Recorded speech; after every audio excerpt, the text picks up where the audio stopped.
Saúdo os irmãos com a graça e com a paz do nosso Senhor Jesus Cristo. Amém. Abra sua Bíblia, por gentileza, no Evangelho de João, no capítulo 2.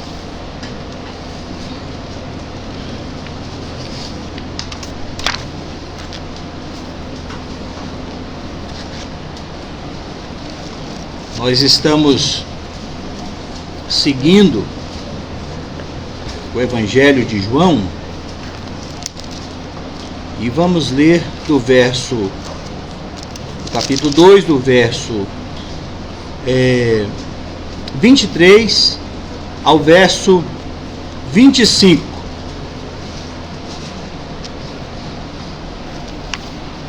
Acompanhe comigo a leitura, por gentileza.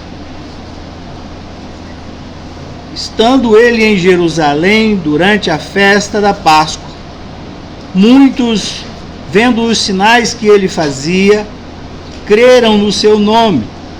Mas o próprio Jesus não se confiava a eles, porque os conhecia a todos. E não precisava de que alguém lhe desse testemunho a respeito do homem, porque ele mesmo sabia o que era a natureza humana. Convido você para a gente orar mais uma vez. Oremos. Senhor Deus, no nome de Jesus, nós pedimos a Tua iluminação do Teu Santo Espírito para que possamos entender a Sua palavra. Nós Te glorificamos pela Tua palavra que foi lida e pedimos isso, Senhor. Nos conceda essa bênção de entender. Fale a nossa alma, fale ao nosso coração. Ó Deus, nos transforma por meio da Tua palavra, nos corrige. Ó Deus, nos console.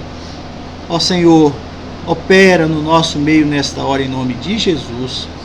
Amém, Senhor.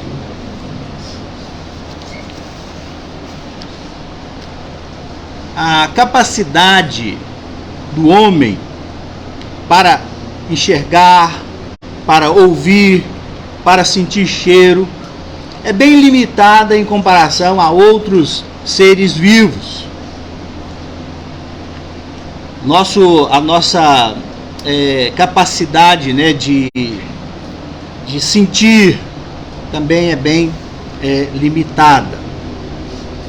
Isso se tratando de coisas sensoriais, coisas que nós podemos perceber, processar, na nossa mente, é bem limitado. Agora, imaginemos então as coisas mais sutis, como por exemplo definir uma pessoa. Aí a coisa é um pouco mais complexa, exige uma série de parâmetros e é mais então difícil, exige às vezes uma vivência maior, um tempo maior com a pessoa para você distinguir um pouco mais sobre ela.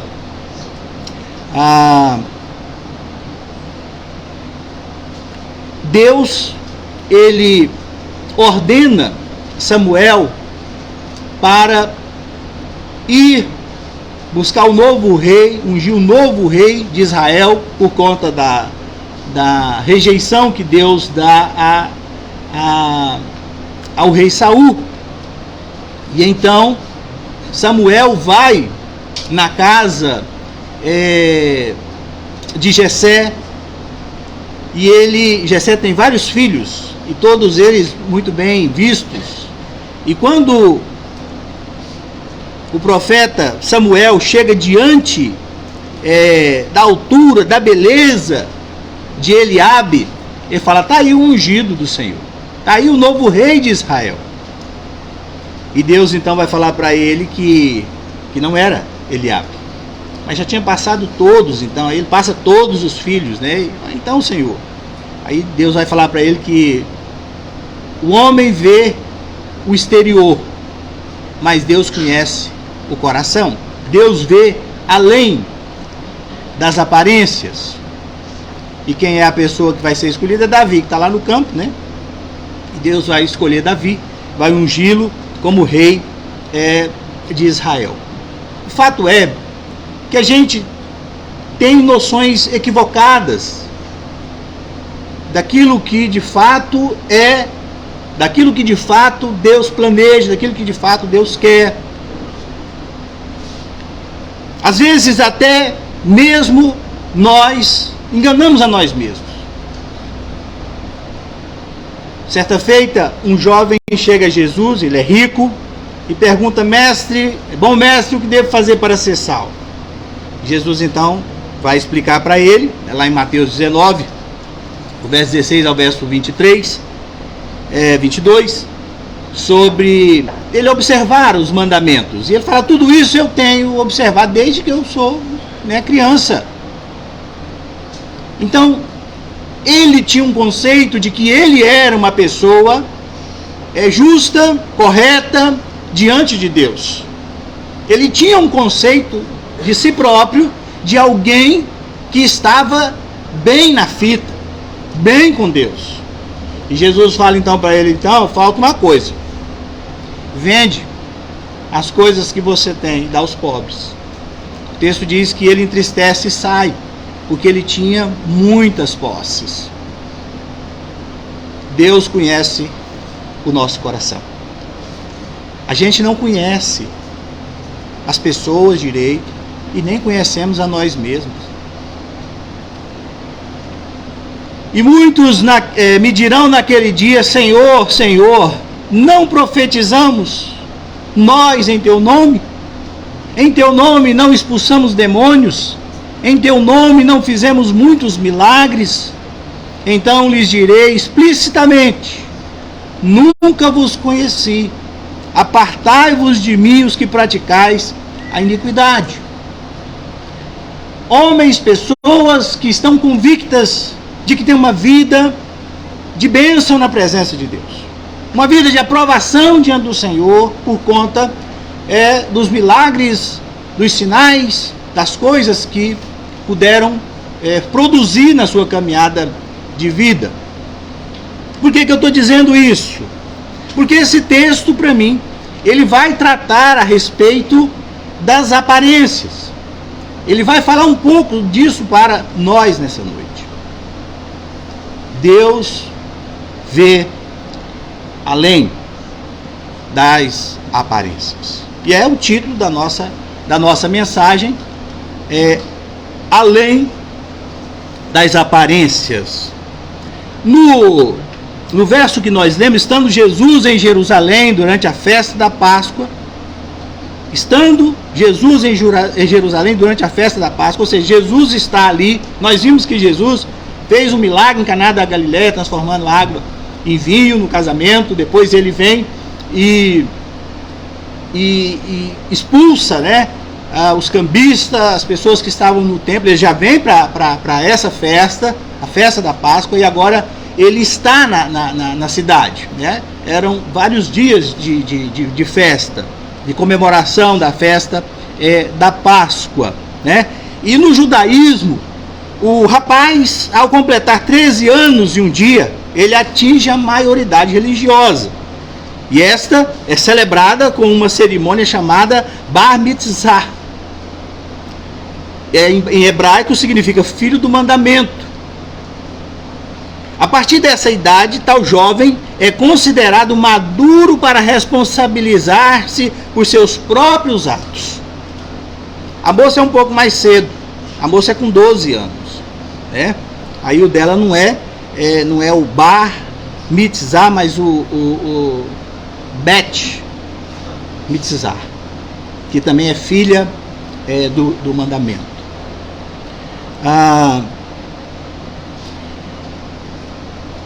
Essa então era uma das responsabilidades do rapaz judeu, ao completar os 13 anos de idade, que era participar das 3 festas anuais em Jerusalém, conforme a orientação divina, que nós vamos ver isso lá em Êxodo 23, 14, 17, Levítico 23, de 4 a 8, Deuteronômio 16, 16, que fala sobre a responsabilidade de que os homens deviam ir 3 vezes nessas 3 festas a Jerusalém.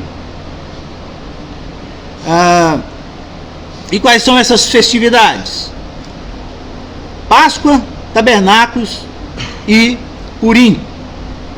Jesus, sendo judeu, ele está aqui, ele sendo um judeu, ele está em Jerusalém para participar da Páscoa, para cumprir com essa responsabilidade de todo homem judeu. E aqui eu quero observar com vocês nessa noite 3 coisas importantes aqui,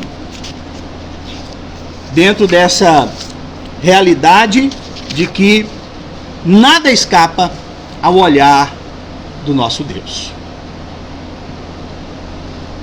A primeira observação é que Deus, ele é honrado na obediência do próprio Filho Jesus. Jesus, ele é um exemplo então de cumprimento, de obediência, né, constante às ordenanças do Senhor. Ele é obediente de maneira constante àquilo que Deus exige na sua palavra. Ele está ali cumprindo essa orientação, essa ordenança do Senhor. Nós, no entanto, devido à posição ou tempo que ocupamos em determinada função, tendemos a cair na armadilha da autossuficiência, fazendo as coisas por fazer, às vezes com negligência, sem amor, sem vida, sem temor, agindo de forma às vezes injusta, corrupta. Jesus, o Deus encarnado, aquele que é o resplendor da glória de Deus, a expressão exata do ser de Deus, que de alguma maneira, né, ou em comparação, poderia fazer as coisas mais ou menos, que ainda estaria fazendo de maneira muito excelente, ele é categórico, ele é firme na obediência às coisas que Deus ordena na sua palavra. Então, de acordo com o que nós vemos aqui, ele está se esforçando, ou se esforçou, se dedicou a cumprir plenamente as responsabilidades de um servo durante o seu ministério terreno. Jesus foi firme na obediência das instruções do seu Pai. Ele seguiu em fiel obediência ao Pai, e assim ele seguirá em fidelidade eternamente. Então João, para endossar aqui, nós podemos ver o que João revela sobre Jesus e seus discípulos quanto ao cumprimento das ordens do Senhor, né? João vai mostrar, por exemplo, que Jesus e seus discípulos participaram das festas judaicas, participando da Páscoa, lá aqui no verso 13, aí a gente pode ver, eu volto um pouquinho, você pode ver aí que ele juntamente com os seus discípulos chegam então para essa festa, né? Estando próximo à Páscoa dos judeus, subiu Jesus para Jerusalém. Então Jesus está junto com os seus discípulos, como a gente já viu anteriormente, eles estão em Caná da Galileia, estão subindo para esse momento da festa em Jerusalém, juntamente com os seus discípulos e também Maria, né, a sua mãe. Ele está ali para cumprir as ordenanças do Senhor, participando da festa da Páscoa. Ele participa da festa do tabernáculo. Se você abrir lá em João 7, 2, um pouquinho para frente, você vai ver essa descrição, Jesus participando também, quando diz: ora, a festa dos judeus, chamada de festa dos tabernáculos, estava próxima. Dirigiram-se, pois, a ele e os seus irmãos, e lhe disseram: deixa este lugar e vai para a Judéia. Então, Jesus está determinado a subir a Jerusalém para participar desse momento festivo, dessa obrigação, dessa responsabilidade que o homem judeu tinha. Também a festa de Purim, lá em João 5, verso 1, eu não vou ler, mas você pode conferir. A postura de Jesus, então, nos ensina que precisamos envidar todos os esforços para obedecer às ordenanças de Deus em sua palavra. Obedecer de maneira plena, não é apenas parte, mas de maneira cabal. Porque Deus conhece o nosso coração. A gente tem que sempre partir dessa consciência. O nosso relacionamento é com Deus acima de tudo. É Deus acima de todas as coisas. E depois, o nosso próximo, o nosso semelhante.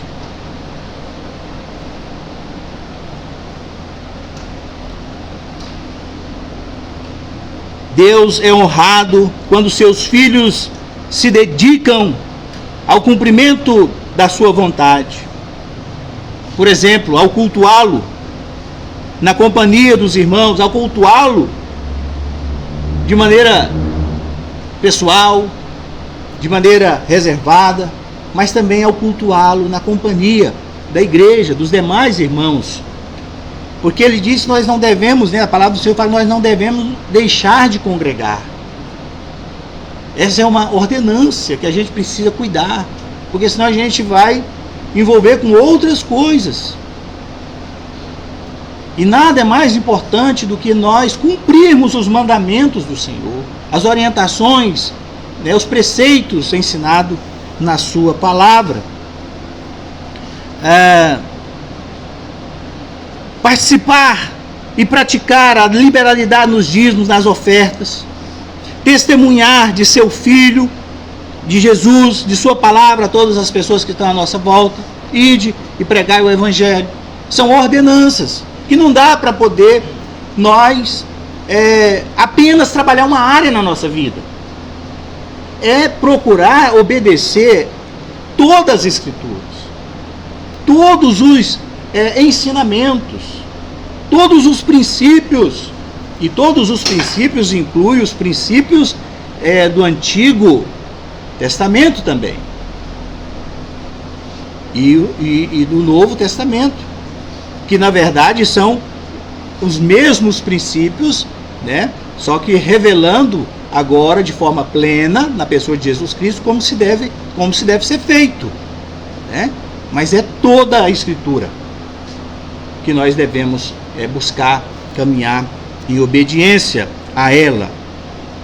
Então, diante disso, nós não temos como fazer mais ou menos, porque Ele conhece, e nós temos um parâmetro, nós temos um modelo, que é o próprio Jesus, que honra Deus, o seu Pai, através da vida de obediência, e que nós também somos chamados para fazer o mesmo. A segunda observação é que Deus, Ele próprio, é que desperta a fé no homem. É o próprio Deus que desperta nas pessoas, em cada um dos seus, o desejo de conhecê-lo, a fé para que as pessoas possam compreendê-lo. Porque o texto vai dizer aí que muitos vendo os sinais, parte B do verso 23, muitos vendo os sinais que ele fazia, creram no seu nome. Muitos vendo os sinais que ele fazia, creram no seu nome. Muitos creram em Jesus ao ver as obras que ele estava realizando. A palavra crer significa conhecer quem era a pessoa de Jesus e qual a sua missão neste mundo. Era de fato conhecê-lo, entendê-lo, estar com ele. De acordo com o ensino bíblico, a fé verdadeira ela é um presente de Deus, uma concessão do Pai. Efésios 2,8 vai falar isso para nós, que a fé é um dom de Deus. É Deus que imputa isso no coração do homem. Não, essa fé salvadora, essa fé que é de entrega e de dependência total ao senhorio de Jesus Cristo. A pessoa se aproxima de Deus e ela então é abençoada. Infelizmente, a fé dos que creram, segundo o nosso texto base, baseava-se no fato de terem visto os sinais que Jesus realizava. Eles viram e creram. A Bíblia, entretanto, enfatiza que a fé verdadeira se fundamenta na palavra de Deus. Ela se fundamenta pelaquilo que as Escrituras falam, que ela ensina, e não pelos sinais. Os sinais são apenas indicativos, ponte, despertamento, para que as pessoas possam, de fato, crer ver a glória de Deus, ver a sua ação e despertar para se achegar a Ele. Lembra de Moisés na sarça ardente lá? Moisés está vendo Deus querendo falar com Moisés. Aí um arbusto começa a pegar fogo, que é a sarça, lá na região. E ele então é atraído para aquele lugar. Fala, não é aquele negócio que queima e não para de queimar. Vou lá ver. E quando ele chega lá, Deus fala, tira a sandália dos pés, porque o lugar que você está pisando é terra santa. Deus criou uma situação, né, um sinal, algo extraordinário para atraí-lo, para Deus falar com ele. Mas o que vai mudar a vida de Moisés, ou o que vai levar Moisés a operar a grandiosidade da obra que Deus faz através de Moisés, é porque ele crê na palavra de Deus, naquilo que Deus fala. Não por causa dos sinais, mas porque ele obedece aquilo que Deus está falando na sua palavra.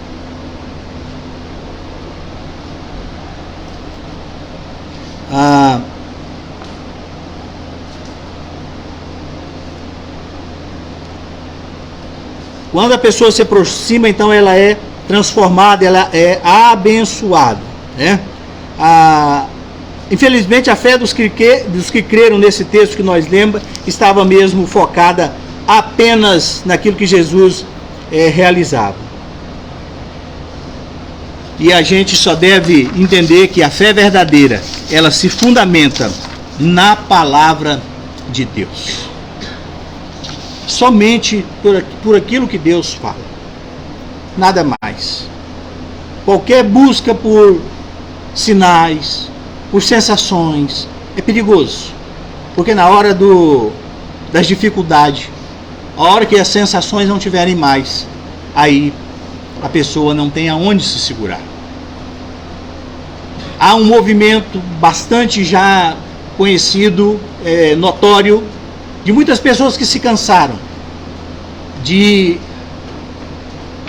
propagandas de fé ou de operações milagrosas, de ações extraordinárias, que precisa ser feita uma atrás da outra, para que senão não mantém as pessoas na igreja, mas que não transforma a vida das pessoas.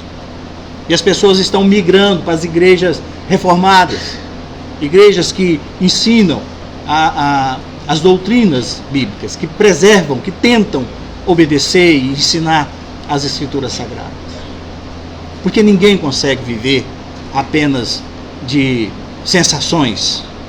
É preciso de conteúdo, de firmeza nas escrituras sagradas. O que transforma a minha vida é a sua vida. Não é o que o pastor fala ou o que os outros falam, mas o que as escrituras falam. Por isso que a gente precisa se apegar às escrituras, lê-la, nos alimentar de verdade da palavra de Deus. Em terceiro lugar, Deus vê além das aparências de fato.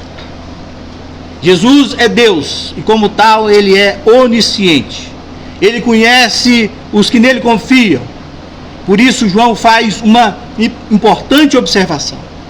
Mas o próprio Jesus, aí no verso 24, mas o próprio Jesus não se confiava a eles, porque os conhecia a todos.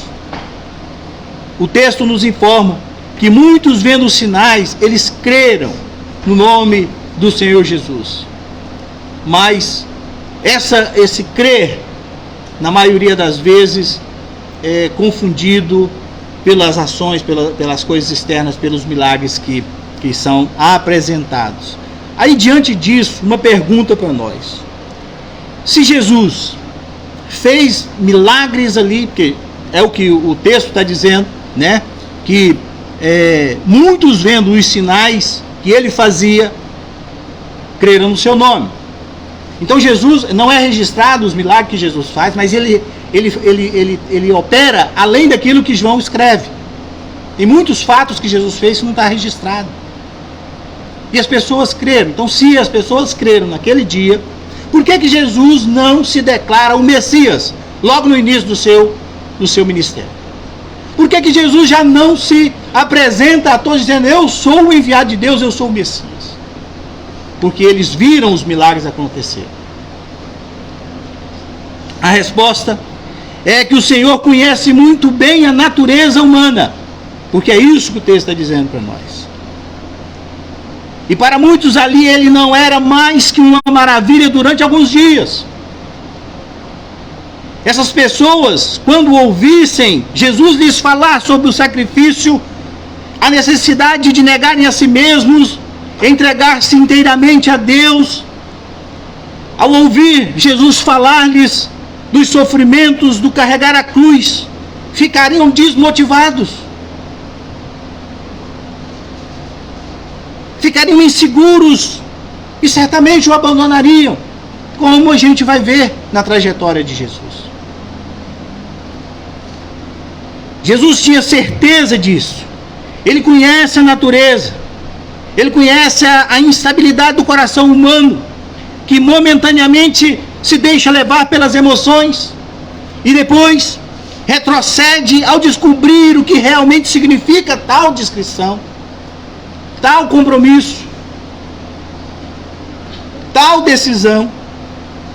Por isso, o Senhor não quis se afirmar a uma multidão de homens que o aclamavam por algo que eles não sabiam o que era,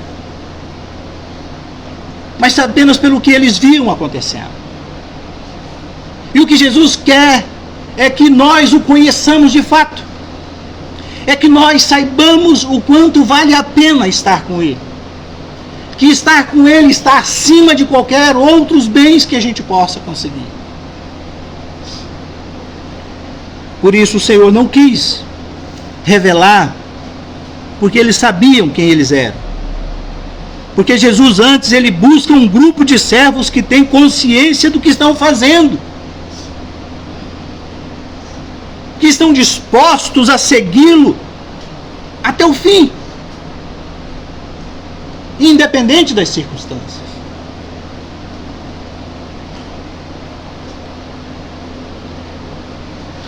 Então nós podemos concluir dizendo que o Senhor de fato chama os verdadeiros adoradores para o adorarem em espírito e em verdade. Nós vamos ver isso mais para frente um pouquinho, lá no capítulo 4. Mas são esses que o Senhor procura para os seus adoradores, porque Ele conhece o coração de todos nós e nos chama para ir além de uma vida de aparência, mas para uma vida de profundo relacionamento com Ele. Amém? O que nós podemos aprender, aplicar para nós nessa passagem que nós lemos aqui? Primeiro, Jesus ele é cumpridor das ordenanças de Deus Pai. E nós, a exemplo de Jesus, devemos cumprir nossas obrigações com Deus, envidando então todos os esforços para viver em obediência à palavra do Senhor, nos dedicando para cultuar a Deus no dia a dia e na companhia dos irmãos, praticar a liberalidade nos dízimos, nas ofertas, testemunhar a todos à nossa volta o amor, o perdão, a esperança que existe em Deus por meio de Jesus Cristo, de modo que aquele que está sufocado, aqueles que estão sufocados por seus problemas, por suas situações insolúveis, que não acham saída, ou aqueles que não vê sentido na vida, que estão aprisionados pelo pecado e todo tipo de opressão, eles possam olhar para Deus, entender que Deus enviou Jesus, o seu Filho, para que todo aquele que o invocar seja salvo.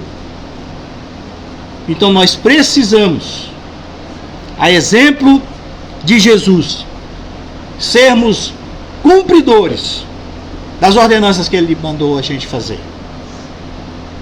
E evangelizar é algo que não tem como a gente passar despercebido. E aí, essa pessoa que olha para Jesus, que o invoca, que é salvo, ele é liberto do desespero, ele encontra alegria, ele encontra sentido na vida. É isso que nós fomos chamados para fazer. E aprendemos que Jesus é um cumpridor. Então a gente precisa avaliar como tem sido a nossa vida de obediência. A gente só obedece algumas coisas, só obedece aquilo que é conveniente. Não. Precisamos obedecer integralmente às orientações, os preceitos ensinados nas Escrituras Sagradas. Segundo, aprendemos que há diferença entre acreditar em milagres e sinais que Jesus opera. Há diferença em acreditar nesses milagres, nesses sinais, do que crer na pessoa de Jesus. Há diferença entre acreditar em sinais e crer na pessoa de Jesus Cristo. Agora ficou mais fácil, né? Bom, receber a sua salvação e permanecer na sua palavra é diferente do que apenas crer nos seus sinais, nos seus movimentos, ou nos movimentos religiosos. Quem está apenas interessado primeiramente em manifestações sobrenaturais e movimentos impactantes para se motivar na caminhada da fé, não busca um relacionamento de serviço e de obediência ao Senhor. De modo que, chegando os dias maus, as provas da vida, o indivíduo abandona o arado. Ele deixa os demais irmãos enfrentando as lutas para lá. E às vezes, quando as coisas melhoram, a pessoa volta. Ou volta para uma outra, ou entra numa outra denominação, uma outra igreja, onde ninguém o conhece. Até vir outra crise na vida. Até vir outra dificuldade. Então nós precisamos entender que há diferença mesmo, como nós vimos, entre crer nos milagres de Jesus, nas manifestações, e crer em Jesus Cristo, na pessoa de Jesus, como Salvador das nossas vidas. Já aquele que crê na pessoa do Senhor Jesus, esse o ama e o serve com dedicação, sem se importar se os dias são bons ou se são maus, se as coisas estão fáceis ou se estão difíceis. Ele está seguro de que está com o Senhor Jesus, que está com Ele. Esses, o Senhor os conhece e os trata com especial cuidado. Esses que creem na pessoa de Jesus recebem um cuidado especial também por parte dele. Lembra quando ele fala: aquele que me confessa diante dos homens, eu o confessarei diante do meu Pai. Mas aqueles que me negam diante dos homens, eu também o negarei diante do meu Pai. Porque é um compromisso, é uma entrega. Não dá para ser uma coisa mais ou menos, ou estamos ou não estamos com Cristo. E por fim aprendemos que Jesus sabe o que se passa na mente e no coração dos homens e exige que seus servos tenham consciência das implicações do seu chamado, que sejam honestos e fiéis, porque Ele vê além das aparências. O Senhor Jesus chama eu e você para negar a nós mesmos e dia a dia tomarmos a sua cruz, ou seja, concentrar nossa fé em Jesus, fugir da sedução dos deuses do nosso tempo, do tempo presente, seguindo exclusivamente o seu senhorio. Não é um andar sem ter referência, é um andar sobre os seus princípios. Aprendei de mim, tomai sobre vós o meu jugo, que é suave, leve e suave, e aprendei de mim, porque sou manso e humilde de coração. É uma caminhada de aprendizado.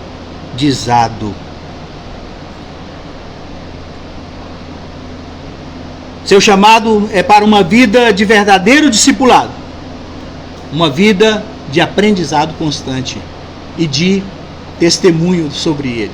Esse é o meu Senhor. Eu sirvo a Jesus Cristo. Ele é o Senhor da minha vida. E todos podem ver isso. E não haverá surpresa, naquele último dia. porque ali ouviremos a voz do Senhor chamando: vinde benditos, e não apartai-vos de mim, porque eu não conheço. Você se conhece? Quero convidar você a baixar a sua cabeça e responder àquilo que o Senhor nos chama nessa noite. Qual é a sua resposta ao chamado de Jesus nesta noite? Nesta noite Ele te chama e me chama para uma vida de verdadeiro discipulado, uma vida de verdadeira entrega a Ele, não apenas de aparência, de mais ou menos, mas de uma entrega absoluta, plena e total. Qual é a sua resposta? Sim ao discipulado ou não? Oremos. Ó Deus, no nome de Jesus Cristo, nós te adoramos, nós te bendizemos pela sua palavra. E ela nos desafia para um viver honesto, um viver fiel, um viver de aprendizado constante, um viver de alegria na sua presença, um viver em que o Senhor é tudo para nós, o Senhor basta para nós. Nós te agradecemos pela tua palavra. E aquele irmão, aquela irmã, aquela pessoa que nesta oportunidade ouve o teu chamado para uma caminhada contigo, ó Deus amado, acolha, transforme sua vida, escreva o nome dessa pessoa no livro da vida e leva, Senhor Deus, doravante a conhecer a intimidade do Senhor. Traga temor, traga, Senhor Deus, paixão pelas coisas do Senhor. Traga, Senhor Deus, integridade na vida de todos nós. Em nome de Jesus. Amém, Senhor.